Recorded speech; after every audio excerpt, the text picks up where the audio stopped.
My husband, who was always cheating, suddenly passed away. It happened while he was getting cozy with one of his mistresses in her apartment, when another mistress barged in. Apparently, he tried to escape from the balcony, naked, clutching his clothes, and fell. I even went to the scene, and it wasn't that high, maybe a second-story level. He could have survived with some fractures. I guess that's why he tried to jump, but he must have hit somewhere badly. Maybe it was divine punishment for all he'd done. When the police showed me a photo of him lying there naked, I felt more dumbfounded than sad. After all the trouble he caused, I had no love left for this ATM of a husband, so honestly, I didn't care about his fate.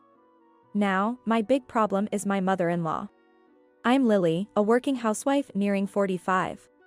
I married my husband 12 years ago, but we only started living with my in-laws 3 years ago. Because my father-in-law passed away. My mother-in-law and I had a decent relationship until she found out about her son's infidelities and his absence from home during the weekdays. Especially when she drinks, it gets worse. She loves her evening drinks, but she's a nasty drunk. Maybe she's just speaking her mind, but she blames me for my husband's cheating, saying, seriously. My son would never cheat without a reason. You must be the cause. She defends him fully, it's your fault for not being charming enough. Blaming my son when you're the one not trying hard enough, what a wicked woman.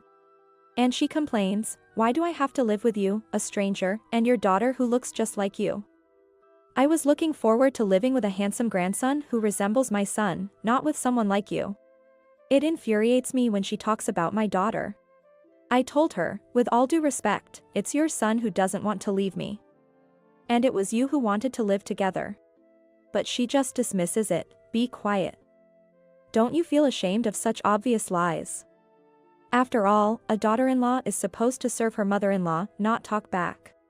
My mother-in-law treats anything inconvenient to her as a lie and believes a daughter-in-law should endure any insult. She just says what she wants and then falls asleep drunk. I see now, it's because of her personality that my husband turned out this way. I've given up on both my husband and mother-in-law. There are 3 reasons why I didn't divorce my cheating husband with nasty drunk bully mother. First, our daughter. She adored her dad when she was little. My husband was very protective of our daughter, and even though he was a lousy husband with a cheating habit, he was a kind and perfect father to her until she was about to start elementary school. He even changed her diapers when she was little and took the initiative to play with her. He truly cherished her, which is why I hoped he would remain a good husband and father, making it hard for me to leave. But as our daughter grew and became more assertive, he reverted to his cheating ways. However, he still looked after her, so I wanted to wait until child-rearing settled down before considering divorce. Second, money. It may not sound great, but when I accepted him as just an ATM, things got easier. He cheated multiple times before and after our marriage. Each discovery led to a huge argument about breaking up. It's infuriating, even though I tried to endure it for our daughter. I've mistakenly been forgiving, with him begging, claiming, "You're the one for me. I'll never cheat again, please, don't divorce me." He became overconfident that a grand apology would always work. We'd fight, emotions would explode, and even when I declared, "I'm definitely getting a divorce this time," he would cling to me, crying, and then behave for a while. That was our usual pattern. I wanted to leave many times, not wanting to turn all the good times bad and considering our daughter needs a kind father. But with each affair, my love faded, leading me to change the beneficiary of his life insurance from his mother-in-law to me and moving his savings little by little with each affair to my account. Now, he hardly has any assets left. If you don't plan to leave me, it's fine, right? As long as he continued cheating, I decided to consider him nothing more than an ATM. Despite our marriage being a bit unconventional, my husband and I were making it work. Who would have thought he'd die in such a foolish way, I mused. Completely taken aback by the unexpectedness of it all. Now, on to the third and final reason. My mother-in-law thinks she holds the trump card, the reason why I didn't leave my husband. It's because my daughter and I can't go back to my childhood home. Currently, my brother has taken over our parents' house, but with his wife and 3 kids, plus our grandmother living there, it's just too crowded to consider moving back. This was right after my husband passed away. While I was swamped with funeral arrangements, dealing with his mistress, and the police, my mother-in-law just pushed all the bothersome tasks onto me and spent her days drinking. She claimed she couldn't handle it without alcohol. One drunken day, she arrogantly said to me, "Hey, you don't have anywhere else to go, right? I'll let you stay here, just like before," with a sly grin. I sighed and said, "Well, since he's passed away." I was dumbfounded that she would bring this up even before the funeral, but I had no intention of living with her after my husband's death. However, the uncertainty of not being able to return to my family home did worry me. And she knew it. "But you have nowhere else to return to. Think about your daughter. She's the only thing left of my son. It's only natural for you to stay here. And you have the duty to take care of me in my old age. Don't tell me you plan on hogging all the inheritance," she said. She was clearly planning on making me take care of her.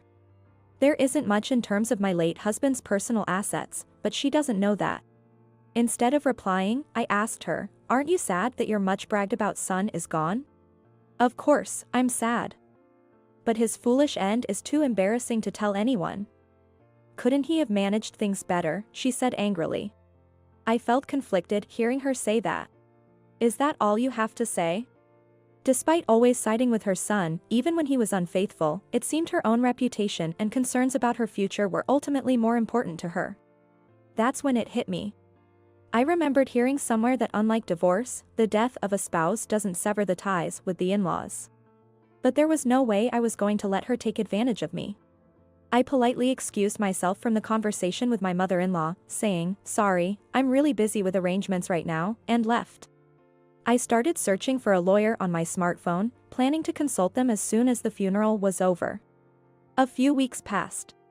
There's a saying, leave it to the professionals, and indeed, they don't come to play. My lawyer John suggested, let's file a termination of affiliation with in-laws form. By submitting this form, the legal ties with my mother-in-law would be cut, and I wouldn't have to take care of her. He also kindly explained that becoming a single mother would qualify me for various public assistance and subsidies for apartments. He gave me a lot of useful information and advice, so I started taking action.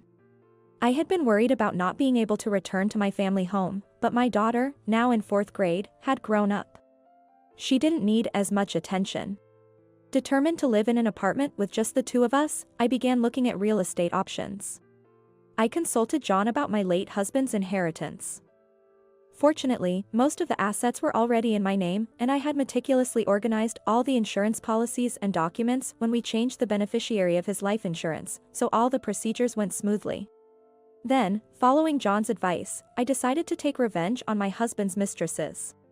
He had meticulously noted down the contact details and addresses of his 7 mistresses in his notebook. I demanded compensation from each of them, making sure they paid financially for their involvement with a married man. Time flew by as I had so much to do, and soon it was the 49th day after my husband's death. My mother-in-law was desperate to hide the reason for her son's death from the relatives and had lied about it being a sudden accident at the funeral. My daughter was weeping beside her father's coffin, garnering sympathy and preventing anyone from asking questions.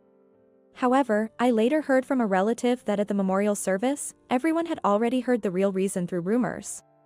But as expected, they were not allowed to ask about details in front of the deceased's daughter, so they were looking for a chance to do so.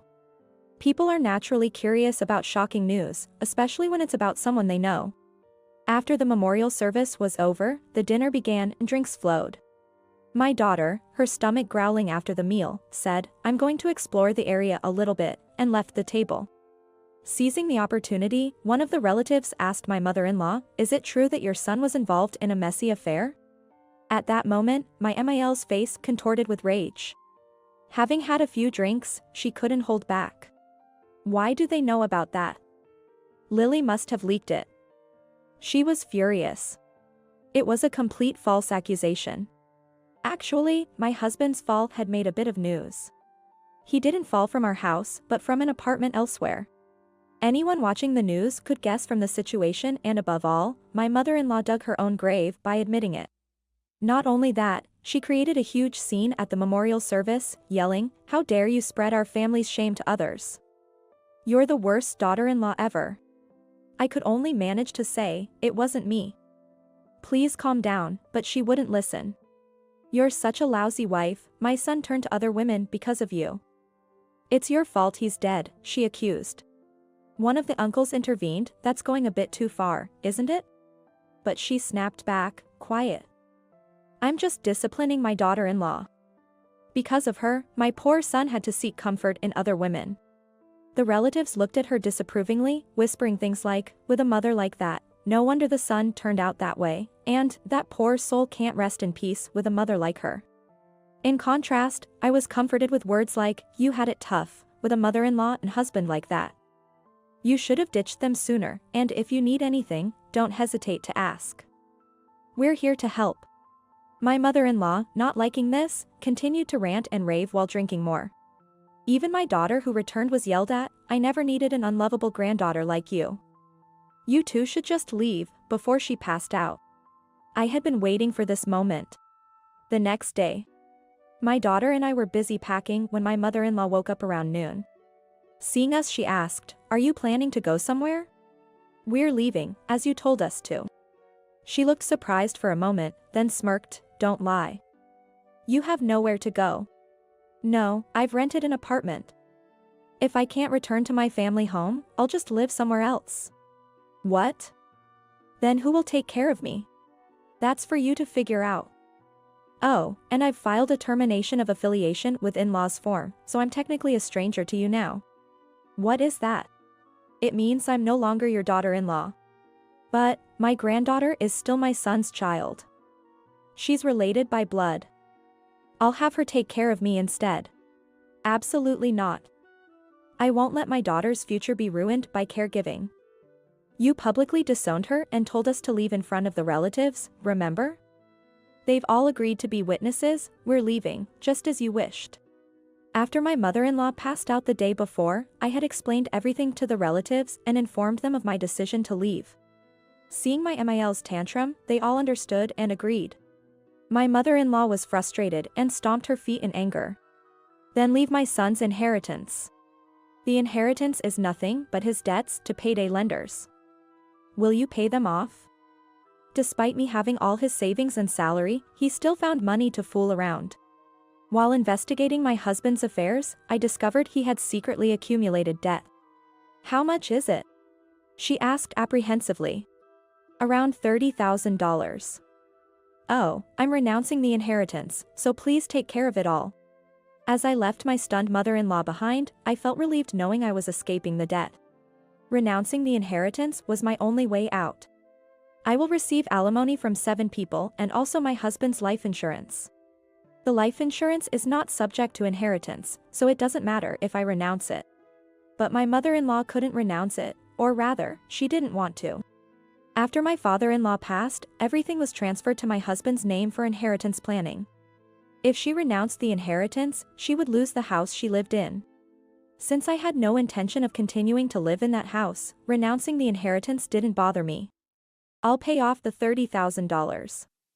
I have a house, after all.